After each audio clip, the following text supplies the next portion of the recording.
Seja bem-vindo a Lagoinha Canoas, lugar de novas histórias. Nesse momento, você vai ter a oportunidade de assistir uma mensagem que, sem a menor sombra de dúvidas, vai fazer total diferença na tua vida. Com certeza você vai ver algo poderoso da parte de Deus a partir dessa mensagem. A minha oração é que você gere expectativas no teu coração para tudo aquilo que Deus, sem dúvida, vai liberar sobre você nessa hora, no nome de Jesus. Eu queria nesse momento que você recebesse aqui o pastor Mateus com um forte aplauso ao nome do Senhor Jesus, amém? Aleluia! Aleluia! Bem forte! Aleluia!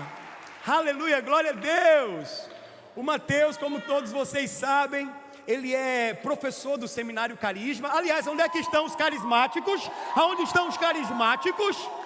Professor do Seminário Carisma, também pastor na nossa igreja lá em Curitiba. E psicólogo, é isso, né? De formação, psicólogo. E o Senhor nos presenteou com a vinda do Mateus para dar aula, mas também para ministrar na nossa casa. Nós temos vivido uma semana poderosa, né, Mateus? O que o Senhor tem feito, o que o Senhor tem falado é algo assim que realmente tem testificado ao nosso coração. É por isso que nós fizemos um apelo gigante para que você estivesse nessa noite aqui, porque eu tenho certeza que Deus vai falar com você. Sim? Estenda as mãos para cá. Pai, no nome de Jesus, nós agora oramos e colocamos a vida do Mateus diante do Senhor. Pedimos para que ele, assim como de manhã, que ele seja nessa noite um canal totalmente desobstruído, para que a tua glória, a tua graça, o teu favor e a tua misericórdia possa alcançar cada um de nós. Utiliza, Deus, a boca, Deus, do teu servo, para manifestar, para revelar aquilo que o céu já está preparando para nós. No nome de Jesus, nessa hora, nós não vamos nos distrair, Senhor. Nós estamos atentos ao que o Senhor vai falar.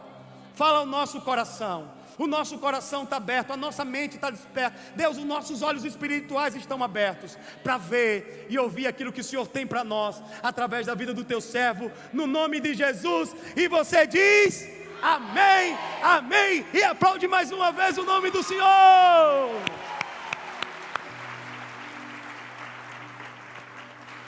Glória a Deus, glória a Deus, glórias a Deus. Boa noite, meus irmãos.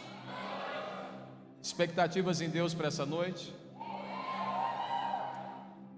Quantos filhos nós temos aqui? Aleluia. Abra sua Bíblia comigo, Colossenses, capítulo de número 1. Verso de número 26, Colossenses, capítulo de número 1, verso de número 26, alegria enorme. Satisfação em Deus encontrar vocês nessa mesa, nessa noite.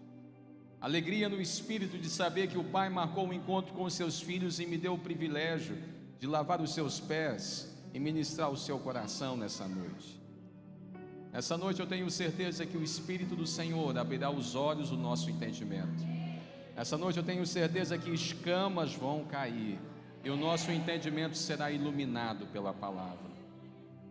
Nós estamos numa conferência que tem por nome Identidade. O Senhor me deu uma palavra no início do ano sobre orfandade e discernindo em Deus o que Deus queria que eu fizesse. O Senhor trouxe ao meu coração a palavra que foi a seguinte: se levante em favor dos seus irmãos. Se levante em favor dos seus irmãos. E traga uma palavra de ensino e de revelação acerca da nossa relação, do filho e do pai. E então, quando eu perguntei ao Senhor como, Deus me disse: eu estou te dando uma estratégia, faça 5 mesas nas 5 regiões do Brasil. E aprove ao Senhor que a primeira mesa foi aqui. Tenho certeza que isso é uma sinalização profética para tudo que o Senhor irá fazer. Deus me dizia: filho, existem filhos que estão perdidos e que precisam saber da sua identidade. E eu perguntei ao Senhor: mas aonde estão esses filhos? E Deus me disse: estão perdidos na casa. Nós falamos hoje pela manhã que na parábola do filho pródigo nós temos 2 filhos, aquele que saiu e aquele que ficou, mas ambos estavam perdidos. O que saiu e estava perdido, mas o que ficou estava perdido na casa do pai. Na parábola das 100 ovelhas nós temos a ovelha que saiu, mas logo mais abaixo nós também temos a dracma que se perdeu em casa. Essa palavra hoje é para trazer iluminação aos filhos que cá estão. porque em nome de Jesus terminou hoje sobre a sua vida o tempo de orfandade na casa do Pai. Colossenses capítulo de número 1, verso de número 26. Todos acharam amém?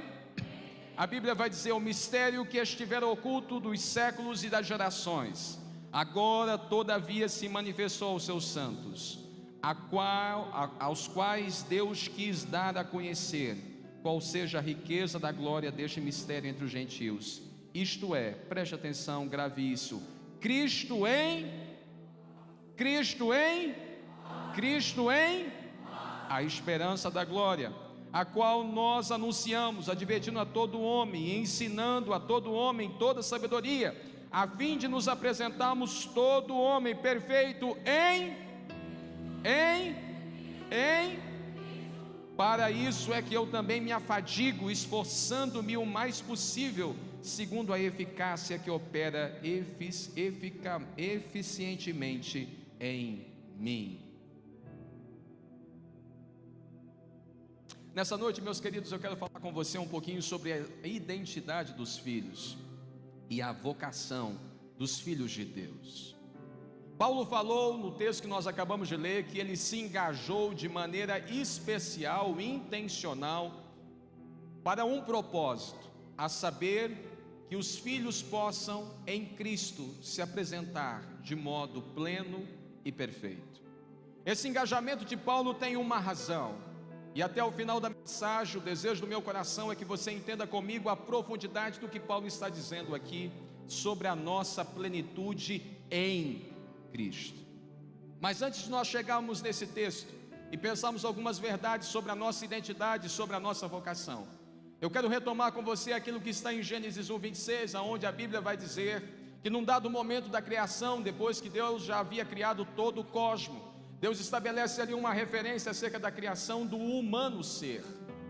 E a palavra do Senhor então vai nos dizer que naquele momento Deus diz: façamos o homem a nossa imagem, segundo a nossa semelhança. Naquele momento Deus estabeleceu a criação do humano ser. E por que estou dizendo humano ser? Porque este humano ser inclui a pessoa do homem e a pessoa da mulher em relação, e já falo mais sobre isso. Mas há aqui uma referência fundamental acerca da nossa identidade. Quando nós olhamos para o Gênesis, nós percebemos no capítulo de número 1 que Deus estabeleceu o seu ato criativo. E vale aqui lembrar que o nosso Deus criou todas as coisas, não por carência nem por necessidade. O propósito criativo de Deus não era criar as coisas porque Deus estava carente ou porque alguma coisa lhe faltava. Deus, sendo Deus, na pessoa de Deus, não tem falta nem carência. Então o ato criativo de Deus não consiste em fazer algo em busca do que não se tem. O ato criativo de Deus significa que Ele, ao fazer todas as coisas, está criando, revelando quem Ele é. O propósito da criação é revelar quem Deus o Pai é. O propósito da criação é manifestar por meio das coisas criadas a natureza, a identidade e o poder do próprio Deus. Então Deus, no conselho da sua vontade, não por carência nem por necessidade, decide criar todas as coisas, para que todas as coisas sejam uma expressão do seu próprio ser. Por isso, meus queridos irmãos, tudo aquilo que eu e você fazemos por carência ou por necessidade, não revela a glória de Deus. Tudo aquilo que nós fazemos ou porque é importante, ou porque é necessário, ou porque nós temos um senso de falta frente a isto para a qual estamos nos propondo fazer, isso não revela a glória de Deus, porque só há glória revelada no ato criativo, seja de Deus, seja dos filhos, quando estes não agem por carência nem por necessidade, mas estes agem para revelar aquilo que são. Deixa eu te dizer algo nessa noite: nós não estamos nessa terra para trabalhar em busca do que não temos. Nós não estamos nessa terra para trabalhar em busca daquilo que nos falta. Nós não nos movemos por carência, nós nos movemos por convicção. Todo ato que um filho de Deus e uma filha de Deus faz não é porque algo lhe falta.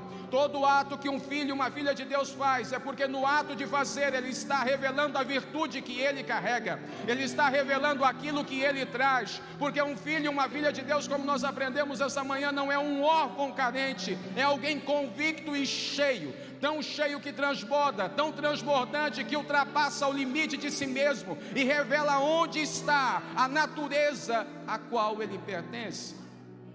Se você, meu querido, está tentando fazer algo na sua vida porque é importante, se você está tentando fazer algo na sua vida porque isso lhe falta, eu quero te dizer nessa noite que o ato criativo dos filhos não é nem a necessidade nem a carência, é a convicção do propósito e a certeza do testemunho. Então, todas as vezes que nós agimos na vida, nós queremos revelar o que nós carregamos e não alcançar o que nós não temos. Deus então decide criar todas as coisas. E a Bíblia vai dizer que no ato criativo de Deus, em Gênesis capítulo de número 1, nós temos a referência que Deus criou antes do homem o cosmos. Deus criou o universo e tudo que nele existe, céus e mares e todas as coisas, animais e toda a estrutura, todo o cosmos foi criado de Gênesis, do versículo de número 1 até o versículo de número 25. E a pergunta é: por que Deus criou todas as coisas, pastor? Deus criou todas as coisas no cosmos para que o cosmos fosse o testemunho do seu poder. Deixa eu te dizer algo nessa noite: para você fazer uma experiência com o poder de Deus, você não necessariamente precisa estar na igreja, porque a Bíblia vai dizer, Salmos 19:1, que os céus revelam a glória de Deus e as obras da sua mão anunciam aquilo que Ele pode. Perceba que todas as coisas criadas no cosmos e no universo revela o quanto Deus pode. Disse aos carismáticos aqui na aula e repito: basta você ter um olhar atento e você perceberá que em toda a criação há um testemunho do poder de Deus. Toda a criação há um testemunho do poder de Deus. Basta você ter um olhar atento e você perceber, por exemplo, que uma banana no pé revela o poder de Deus, de um Deus criativo, de um Deus que realizou a sua obra de modo perfeito e intencional. Eu tenho um colega que ele é neurocirurgião e ele diz: Mateus, todas as vezes que eu vou fazer uma cirurgia, todas as vezes que eu me disponho a abrir alguma parte do crânio para fazer algum tipo de ação, eu tenho no meu coração um sentimento de reverência a um Deus poderoso que aquilo formou. É impossível você não estar atento à criação e não perceber que ela dá testemunho do próprio Deus. O Einstein dizia: muita ciência, pouca ciência te afasta de Deus, muita ciência te aproxima dele. Porque se você tiver sinceridade de pensamento e reflexão, humildade de espírito, você olhará para toda a criação e perceberá que toda a criação testemunha do poder de Deus e do quanto Ele é magnífico. Basta você olhar para o cosmos. Mas o nosso Deus não é apenas um Deus de poder. O nosso Deus não é apenas um Deus de poder. O nosso Deus também é um pai de filhos. Porque quando João precisou definir Deus, João apóstolo não definiu Deus como um Deus de poder, mas ele disse: Deus é amor. Deus é amor. O amor, claro, meus irmãos, que ele não está em oposição ao poder. Contudo, o amor é a revelação plena de quem Deus é. Por isso, a maior revelação de Deus ao longo da Bíblia não é uma experiência de poder. A maior revelação de Deus ao longo da Bíblia é a entrega de Jesus Cristo, o seu Filho, na cruz. E na cruz não há um testemunho de poder. Antes, para estar na cruz, Cristo se esvaziou de todo o seu poder. Paulo vai nos dizer, Filipenses 2, que Cristo não teve por usurpação ser igual a Deus. Antes se esvaziou, tomando a forma de servo. E humilhou-se a si mesmo até morte, e morte de cruz. A cruz não é um testemunho de poder, a cruz é um testemunho de natureza, é um testemunho de amor. Então perceba, meus irmãos, algum problema, pastor, de falarmos que Deus tem todo o poder? Claro, nenhum. Não há nenhum problema. Aliás, o nosso Deus é onipotente, onipresente e onisciente. A Ele toda a honra, toda a glória, todo o louvor, para sempre e eternamente. Eu só quero te dizer que o seu Deus não é apenas uma divindade poderosa. O seu Deus não é apenas uma divindade poderosa. O seu Deus é um Pai de amor. O seu Deus é um Pai de amor. Tão Pai e tão amoroso que por algum momento Ele se esvaziou do seu poder para assumir um compromisso relacional. O nosso Deus é aquele que no Filho se entregou. De tal modo que todas as vezes que eu e você padecemos por algo na vida, Jesus diante do Pai pode dizer: Pai, eu sei o que Ele está passando, porque eu me fiz gente, eu me fiz humano, eu me fiz pessoa. Quando você chora, quando você está entristecido, quando alguma coisa te angustia, Jesus pode dizer nos céus: eu sei o que Ele está passando. Então perceba, meus irmãos, que se Deus cria todas as coisas para revelar o seu eterno propósito e revelar quem Ele é, então Deus criou o cosmos para revelar o seu poder. Mas em Gênesis 1:26, Deus criou o humano para revelar a sua natureza. Então a Bíblia vai dizer: façamos o homem à nossa imagem, segundo a nossa semelhança. No façamos está a pluralidade da pessoa de Deus. Um Deus que não é individual, um Deus que não é indivíduo, um Deus que é em si mesmo uma pessoa relacional. É Pai, é Filho, é Espírito Santo. O nosso Deus é um Deus comunitário, familiar, de natureza familiar. E no façamos então, Deus cria uma expressão, não do seu poder, mas uma expressão da sua natureza. Façamos o homem à nossa imagem, conforme a nossa semelhança. Então Deus, que no seu ser é invisível, o Deus invisível, cria agora uma expressão visível, imagem de quem Ele é, natureza. Deus, na sua invisibilidade, cria uma expressão visível, palpável, imagem de quem Ele é, semelhança. A pergunta que você pode fazer é: pastor, quem é essa imagem? Quem é esta semelhança?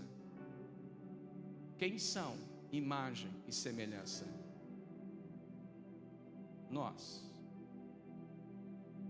Mas perceba que imagem e semelhança não é apenas uma expressão. Imagem e semelhança é também uma definição relacional, porque imagem e semelhança fala dos filhos do Pai, porque apenas um filho pode revelar a natureza de um pai. Quando Deus estabeleceu imagem e semelhança, Deus não estava apenas estabelecendo uma referência circunstancial. Quando Deus estabeleceu imagem e semelhança, Deus estava estabelecendo uma referência relacional. Deus estava dizendo: este ser que estou criando será minha imagem, minha semelhança, porque com este ser eu estou estabelecendo uma relação familiar. Eles serão os meus filhos e eu serei o seu pai. E porque eles serão meus filhos e porque eu sou o seu pai, estará neles a minha natureza, a minha semelhança. Você que é pai e mãe, ou você que não sendo pai e mãe, sendo filho, sabe que os filhos trazem consigo as características e semelhança dos seus pais. Por isso que todo filho e toda filha de Deus traz consigo a natureza do Pai. Nessa noite eu quero te lembrar que existe uma natureza dentro de você. Nessa noite eu quero te lembrar que existe uma natureza dentro de você. Nessa noite eu quero te lembrar que existe um fluxo do Espírito na sua vida, que não apenas confirma que você é filho, porque Paulo diz que o Espírito testifica ao nosso espírito que somos filhos. O Espírito não apenas testifica que somos filhos, mas o Espírito também nos faz filhos de Deus o Pai, como expressão da sua natureza. Pastor, e qual é a expressão da natureza de Deus? O amor. Qual é a natureza de Deus? O amor. Se alguém perguntar para você hoje de qual matéria-prima você é feito, você poderá responder com toda a autoridade: eu sou feito a partir do amor. A minha natureza, o meu DNA, aquilo que é a essencialidade do meu ser, é o amor de Deus. Essa é a matéria-prima. Sou feito em amor, sou firmado em amor, sou reconciliado pelo amor, conheci o amor se entregou por mim, e desde então a minha natureza é de matéria-prima, amor. E como esse amor se revela, pastor? Por meio da graça. Graça que é sempre esse ato gratuito, graça que é sempre esse ato espontâneo, amor que se revela em graça e que se consuma onde, pastor?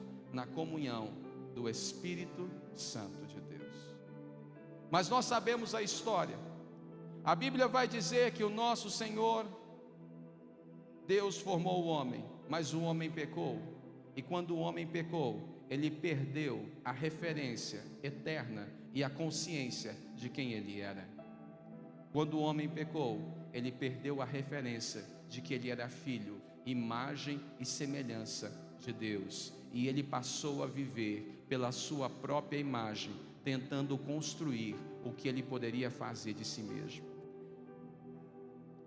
Mas na plenitude dos tempos, havendo Deus falado aos pais pelos profetas, nos falou nesses últimos dias pelo seu Filho Jesus Cristo.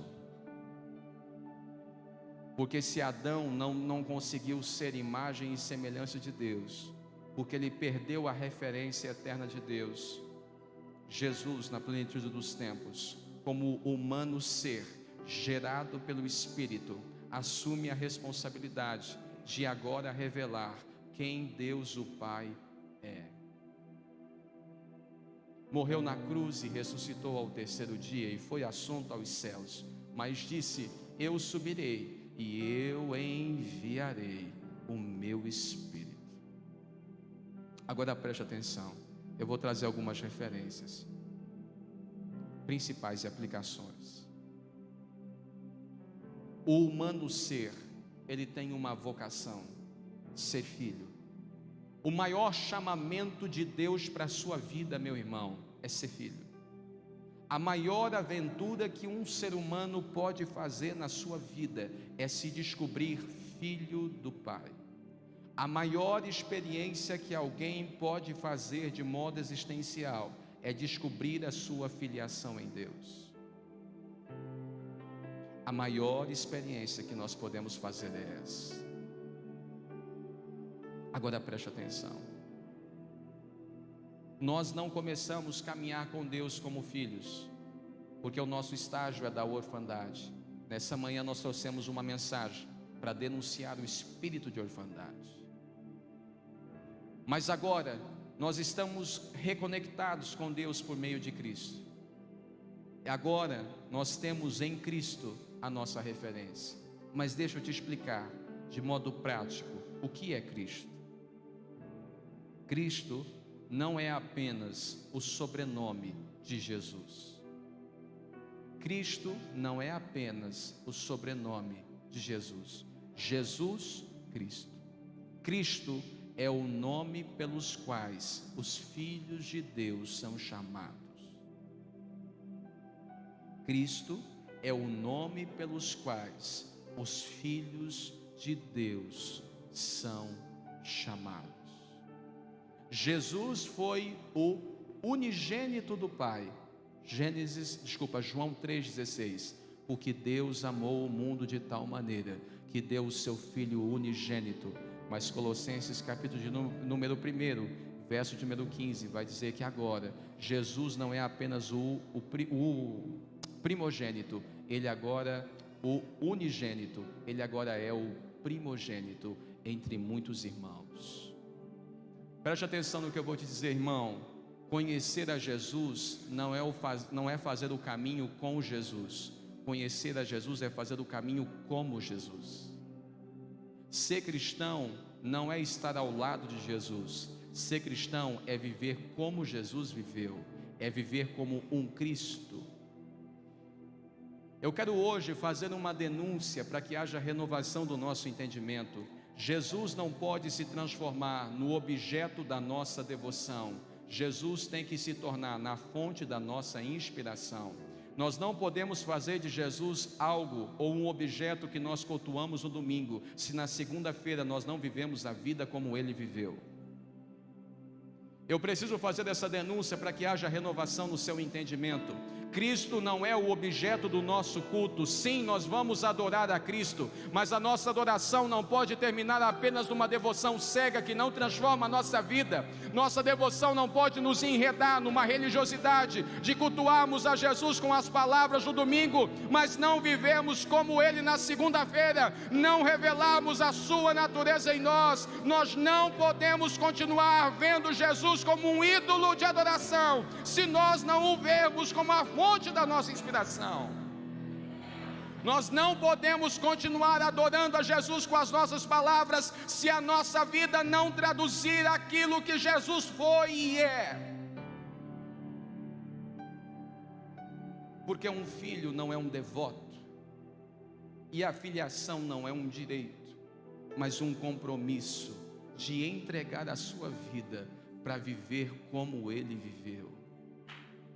Porque Cristo não é o sobrenome de Jesus, Cristo é o nome dos filhos de Deus. Tanto que Paulo vai dizer, 1 Coríntios 12, e há um mistério estabelecido: o corpo de Cristo, do qual o nosso Senhor Jesus é o cabeça, e nós somos extensões desse corpo. Ou seja, todos nós, à medida que nos unimos a Cristo em Jesus, fazemos parte do mesmo corpo, ou seja, fazemos parte do mesmo ajuntamento que traduz uma única natureza. Uma única natureza. Nós chegamos nesse texto e Paulo vai dizer: o mistério que estivera oculto de gerações, agora todavia se manifestou aos santos, as quais Deus quis dar a conhecer qual seja a riqueza da glória desse mistério entre os gentios, isto é, Cristo em nós. Cristo em? Aonde está Cristo, irmão? Aonde está Cristo? Este é o mistério que esteve oculto e que agora foi revelado. Este é o mistério que foi oculto e agora foi revelado. Cristo em nós, esperança da glória. Cristo em nós, esperança da glória. Cristo em nós, esperança da glória. Eu venho da parte de Deus essa noite dizer aos filhos de Deus que aqui estão: nós não temos Cristo como objeto do nosso culto. Cristo está em nós. O Espírito de Cristo está em nós. O DNA do Pai está em nós. A natureza do Pai está em cada filho. A natureza do Pai está em cada filho. Não, nós não podemos mais aceitar essa religiosidade que nos deixa na margem. Nós temos que assumir agora uma responsabilidade de entender que o mistério que esteve oculto é que Cristo agora se revelou em Jesus, e a partir da pessoa de Jesus nós temos a oportunidade de assumirmos o nosso lugar no plano original de Deus, imagem e semelhança, para agora revelar à criação quem Deus o Pai é, de tal modo que se alguém quiser conhecer quem Deus o Pai é, não precisa esperar os céus dos céus. Quem quiser conhecer quem o Pai é, basta conhecer você. Quem quiser saber quem o Pai é nessa cidade, pode conhecer você, porque a sua vida, a sua história vai traduzir a natureza de Deus.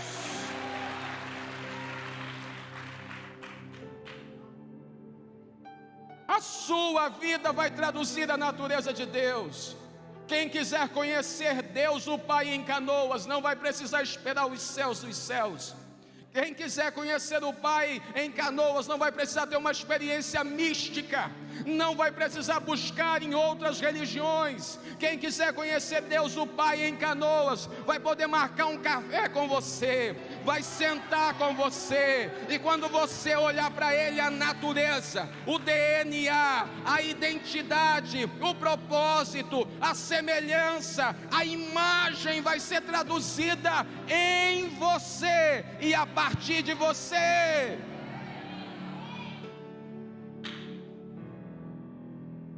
Nessa noite eu venho da parte de Deus dizer que nós não somos religiosos devotos. Nessa noite eu venho dizer que nós somos filhos com compromisso de identidade. Pastor, se nós falarmos que nós estamos em Cristo, isso desmerece o sacrifício de Jesus? De modo nenhum. O que Ele poderia fazer, só Ele poderia fazer. O que Ele poderia fazer, só Ele poderia fazer. O sacrifício expiatório, a morte em favor dos pecados, a remissão dos pecados, só Ele poderia fazer. Mas eu quero te dizer que Jesus em nenhum momento quis que eu e você fizéssemos dele um objeto, mas fizéssemos a partir dele uma inspiração. Porque Cristo está em nós. E aí Paulo vai trazer no verso de número 28, por isso anunciamos e advertimos a todo homem, ensinando a todo homem em toda a sabedoria, para apresentar todo homem perfeito em Cristo. Porque quando eu e você assumirmos a nossa identidade como pessoa Cristo, participando do corpo místico de Cristo, que é a igreja, então nós seremos o homem e a mulher perfeito. Preste atenção, o perfeito que Paulo está sinalizando aqui não é aquilo que não tem erro. O perfeito que Paulo está sinalizando aqui é aquilo que é completo. Se você quer saber o que é ser um humano pleno, olhe para Cristo. Ele foi o humano pleno. De tal modo que se nós nos assemelharmos à vida de Cristo, nós seremos homens e mulheres perfeitos, plenos no nosso propósito de revelar imagem e semelhança. Mas eu quero trazer uma pergunta bem objetiva para nós encerrarmos nossa mensagem. Pastor, se somos Cristo, de modo prático, o que isso vai fazer na nossa vida? Se nós somos Cristos, o que isso vai fazer nas nossas vidas? Se nós somos Cristos, a nossa vida radicalmente vai ser transformada, porque a partir de agora, nós não viveremos mais para nós, mas viveremos para a glória de Deus. E se realmente nós somos Cristo, para viver para a glória de Deus, nós viveremos para entregar a nossa vida uns pelos outros. Porque foi isso que Jesus nos ensinou. Ele abriu mão de si e caminhou até a cruz para entregar a sua vida em favor dos seus irmãos. Cristo morreu na cruz para entregar a sua vida em favor dos seus irmãos. E agora, se eu vou fazer o caminho de Cristo, eu vou traduzir a minha vida em favor dos meus irmãos.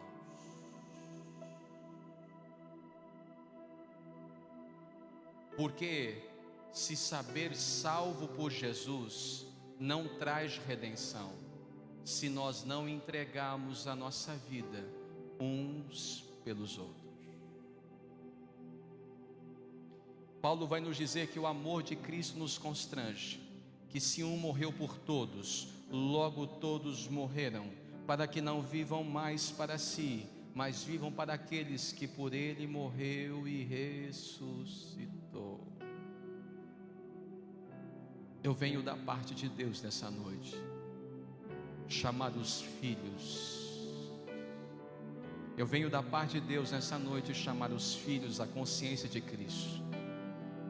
Eu venho da parte de Deus nessa noite chamar os filhos à consciência de Cristo, para que os filhos de Deus se levantem e tenham a ousadia de entregar a sua vida em favor dos seus irmãos.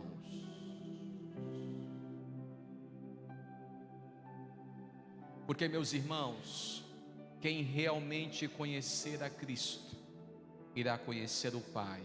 E quem conhecer o Pai, irá reconhecer o que está no coração do Pai. E sabe o que está no coração do Pai? É encontrar os seus filhos, que por não se saberem filhos, vivem como escravos e órfãos. Sabe o que é um pecador, meu irmão? Um pecador é alguém que, não se sabendo filho, vive como escravo. E como é que nós vamos redimir, meus irmãos, os nossos irmãos? Nós vamos redimir os nossos irmãos quando nós olharmos para eles, não mais como escravos ou órfãos, mas como filhos. Sabe como é? E eu vou usar essa expressão aqui, porque eu sei que essa igreja é uma igreja que está aberta para receber os seus filhos. Sabe como é que nós vamos redimir, por exemplo, as mulheres que estão em condição de prostituição dessa cidade? Quando nós tivermos coragem de olhar para elas, não como prostitutas, mas como as nossas irmãs. E a hora que nós começarmos a tratar elas como nossas irmãs, elas vão poder descobrir que elas já são filhas. E quando elas descobrirem que elas já são filhas, elas então poderão deixar de ser prostitutas. Nós não podemos esperar elas se tornarem santas para então serem incluídas no nosso meio. Nós precisamos dizer para elas quem elas são, mesmo se elas não sabem disso. Porque elas não são filhas que se tornarão, elas são filhas que se descobrirão filhas. Porque se nós estamos esperando que elas sejam como nós, para que possamos acolher como nossa família, é porque nós não estamos entendendo que o propósito do Pai é que os filhos se levantem em favor dos irmãos e revelem aquilo que eles mesmos não sabem a respeito deles. Porque eles carregam as incertezas e nós carregamos a certeza. Quem olhar para um filho e uma filha de Deus, olhará nos seus olhos e verá o olhar do Pai e a certeza do Pai de quem somos, e isso será redentivo. Meu filho, meu irmão, você quer salvar os teus filhos nessa noite? Pastor, meu filho se desviou da igreja. Então olhe para ele como se ele não a tivesse desviado, de tal modo que o seu olho testemunhe a sua convicção e não a sua incerteza. Alguém chegou para mim e disse assim: pastor, a minha filha não crê mais. E eu disse: no que? Ela disse: em Jesus. E eu perguntei: deixa eu te fazer a pergunta mais importante. A pergunta mais importante não é se ela não crê. A pergunta mais importante é se você continua crendo quando ela não crê. Porque se nós não cremos, como eles crerão? Se nós não cremos, como eles crerão? Se nós não assumimos a responsabilidade do testemunho, como eles se transformarão? Nós não podemos esperar, meus irmãos.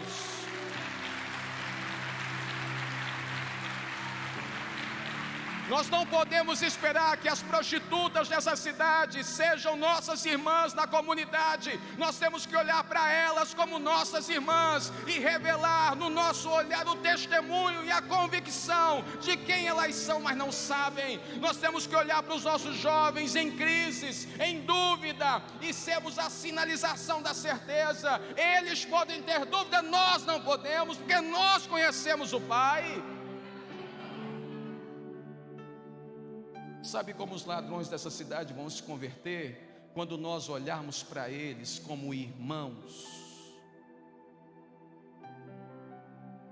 quando nós os tratarmos como nossa família,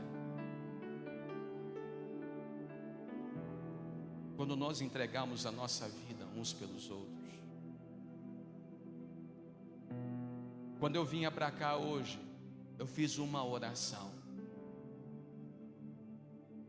que eu quero fazer daqui a pouco. E a oração é: Senhor, nos batiza nesta noite com o seu amor. Nos batiza nesta noite com o seu amor. A minha oração é que a partir dessa noite o teu coração queime pelo amor do Pai pelos seus filhos, e que eu e você, uma vez por todas, assumamos o compromisso de ser a pessoa Cristo, porque essa é a nossa identidade. Nessa noite eu creio que aqui estão os filhos de Deus reunidos. Nessa noite eu creio que os filhos de Deus chegaram e se assentaram à mesa.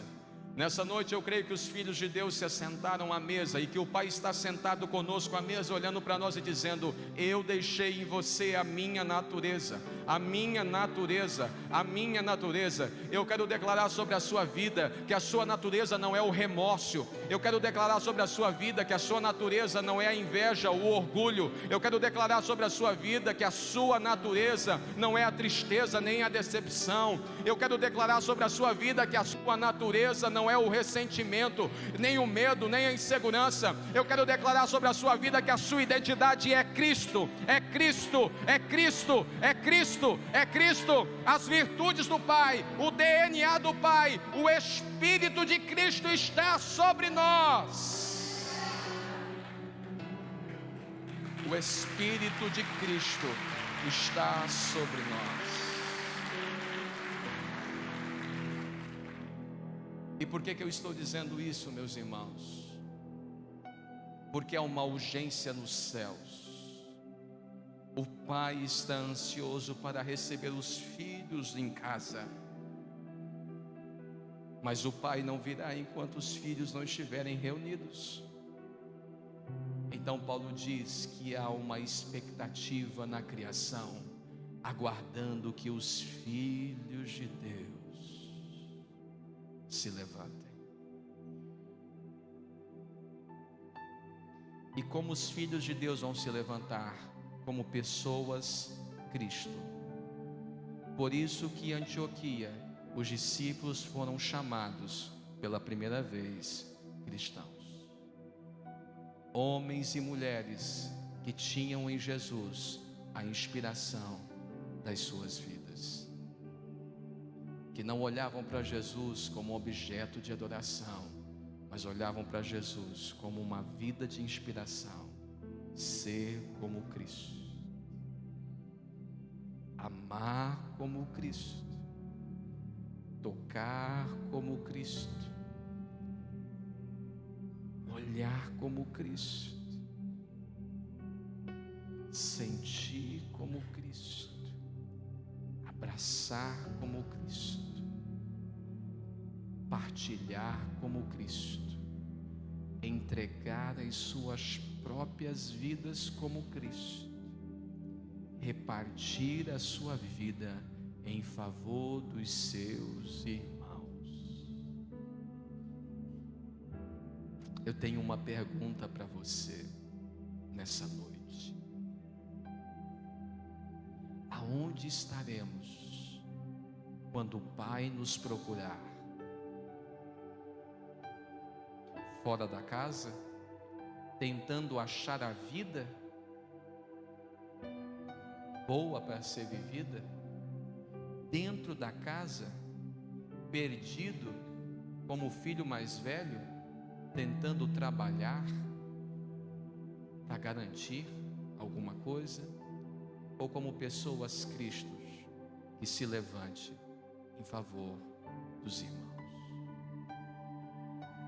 Mas desde já eu preciso te fazer uma ressalva. Fazer o caminho de Cristo vai nos levar à cruz. Quem desejar fazer o caminho de Cristo será levado à cruz. Mas ali na cruz, nós também entregaremos a nossa vida em favor dos irmãos. E aí, de uma vez por todas, a nossa vida vai ser transbordante. O que é transbordante, pastor? É aquilo que ultrapassa a própria borda. A vida transbordante é a vida que não coube em mim, por isso ela foi além de mim e preencheu os lugares aonde eu estava e transformou os lugares que eu estava.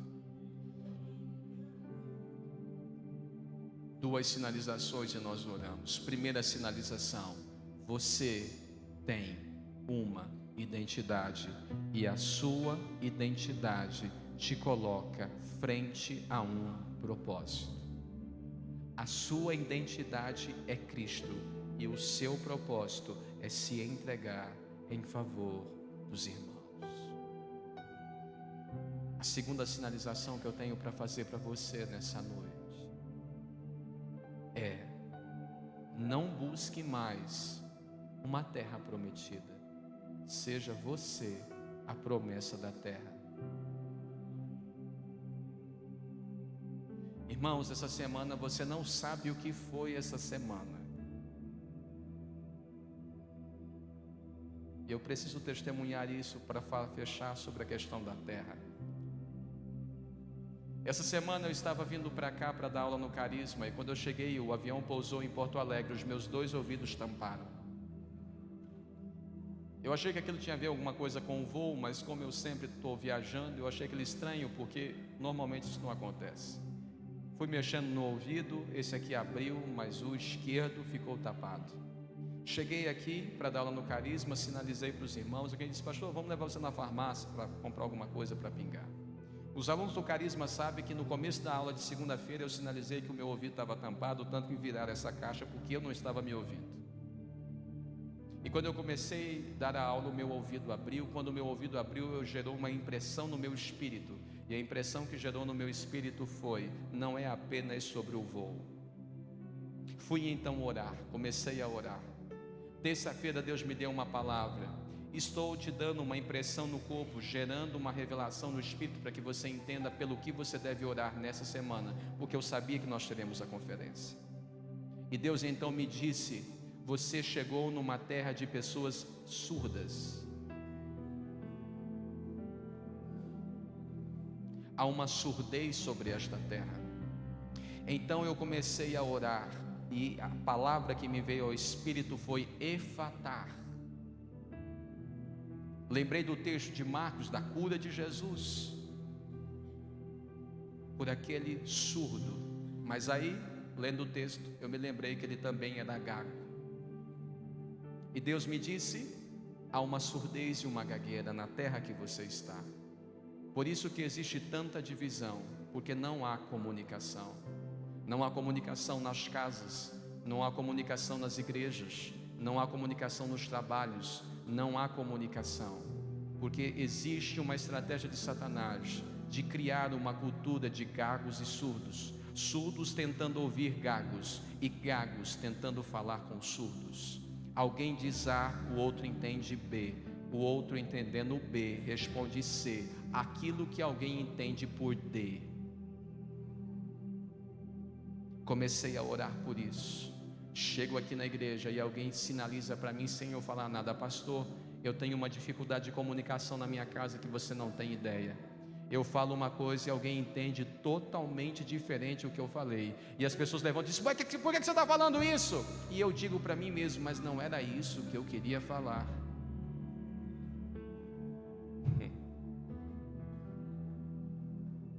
Isso acontece nas igrejas, na igreja. E o Senhor disse: eu estou levantando essa semana um altar e uma mesa dos meus filhos, porque eu vou curar os surdos.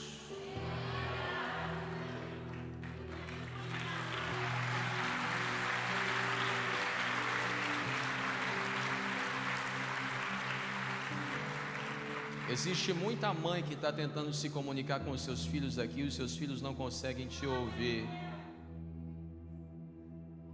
Existem muitas mães que estão tentando falar com os filhos e os filhos não ouvem. Amém ou não amém? Amém. Existem muitas mulheres tentando conversar com os esposos e não conseguem. Eu não vou dizer amém, porque senão é meio constrangedor, então passa para frente. Existem muito esposo tentando comunicar com a esposa e não consegue.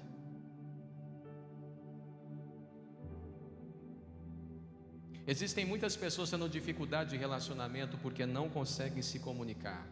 Mas essa noite Deus marcou um encontro. Essa noite há uma mesa. E essa noite, uma vez por todas, nós vamos declarar o fim da surdez e o fim da gagueira. Em nome de Jesus.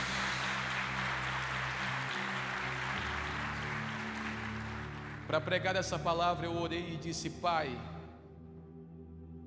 nós temos um tempo curto, mas que a palavra seja entendida pelos meus irmãos, no coração e na mente, para que eles se levantem. Sabe por quê, meus irmãos? Porque depois desse culto, essa cidade não será mais visitada por Mateus, Sinésios. A partir dessa noite, essa cidade vai começar a ser visitada por filhos e filhas de Deus.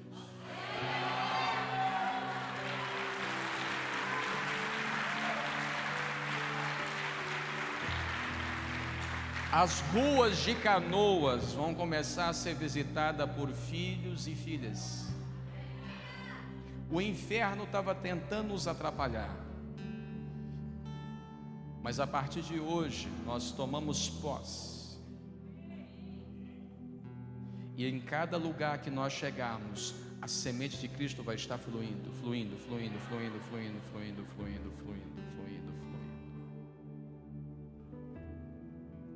E agora, depois da palavra pregada, eu vou pedir para você suportar mais um pouquinho comigo o tempo, que nós vamos fazer uma oração intencional.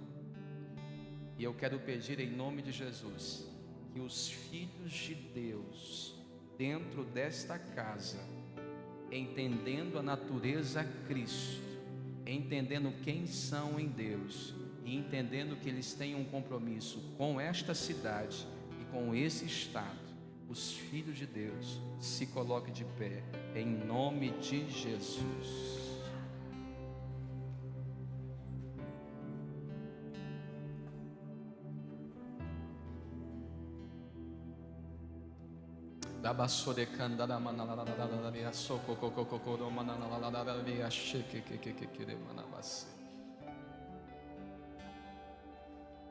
A noite de ontem para hoje eu quase não consegui dormir. Há principados estabelecidos nessa região, mas em nome de Jesus nós resistimos a eles e vamos avançar.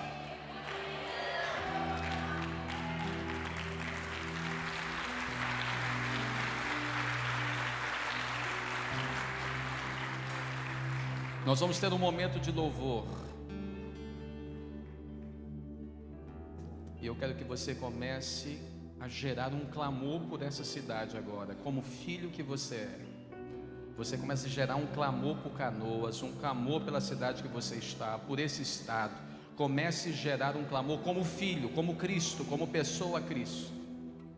E desde já, Senhor, eu te peço que o Senhor agora dê ordem aos teus anjos de batalha, e que eles agora comecem a circular, que eles agora comecem a circular. Senhor, dá ordem aos teus anjos de batalha agora. A tua palavra diz que o Senhor, ó Deus, dá ordem aos teus anjos para que eles trabalhem pelo seu povo. E nós estamos aqui nessa noite como povo de Deus. Senhor, que os teus anjos comecem agora a batalhar a guerra do teu povo neste lugar. Senhor, ó Deus, enquanto nós orarmos aqui, que hajam anjos batalhando em cada casa, cada família, cada lar agora será visitado de forma intercessória. Senhor, em nome de Jesus, começa a mandar dos teus anjos sobre a cidade. Senhor, em nome de Jesus, em nome de Jesus, em nome de Jesus, em nome de Jesus, em nome de Jesus. Espírito da verdade, comece a gerar agora, Senhor, no nosso coração uma intercessão. Uma intercessão. Se você percebe que existe gagueira na sua família, se você percebe que existe surdez na sua família, agora é a hora de você começar a gerar no Espírito um tempo de transformação. Senhor, dá ordem aos teus anjos. Vai para cada trabalho que foi feito contra esta reunião, contra este domingo, cada estratégia que houve no inferno para impedir toda a sentença de morte que Satanás queria nos impregnar. Em nome de Jesus, tem filhos teus, Senhor, que passaram por crises para chegar aqui hoje. Houve uma batalha para que eles estivessem aqui, mas nessa noite há poder no teu nome.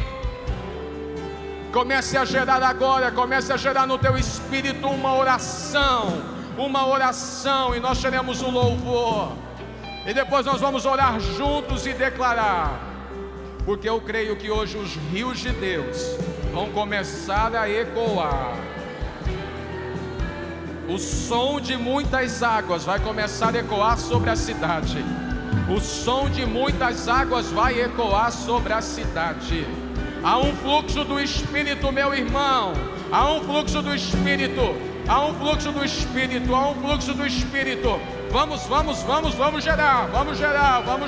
Você foi tremendamente abençoado por essa mensagem. Eu queria te pedir no nome de Jesus para entrar em contato conosco através do link que está na descrição desse vídeo. Nós queremos te ajudar a viver esse novo tempo. Nós queremos te ajudar a viver essa nova história. Eu já tentei viver uma nova história sozinho, mas não consegui. É necessário sim da ajuda e do apoio de tantas pessoas para que a gente possa de verdade viver aquilo que é bom, perfeito e agradável da parte do Senhor. Para que você possa viver esse novo tempo, essa nova história, sem dúvida, você vai precisar do apoio e da ajuda de muitos de nós. E nós queremos ser esse lugar de conforto, nós queremos ser esse lugar de segurança, nós queremos ser esse lugar de renovo, nós queremos ser esse lugar de libertação, nós queremos ser esse lugar de salvação, nós queremos ser esse lugar de novas histórias para você, no nome de Jesus. Por isso eu te peço, entre em contato conosco através desse link e vamos juntos viver uma nova história. É um lugar sobre Jesus.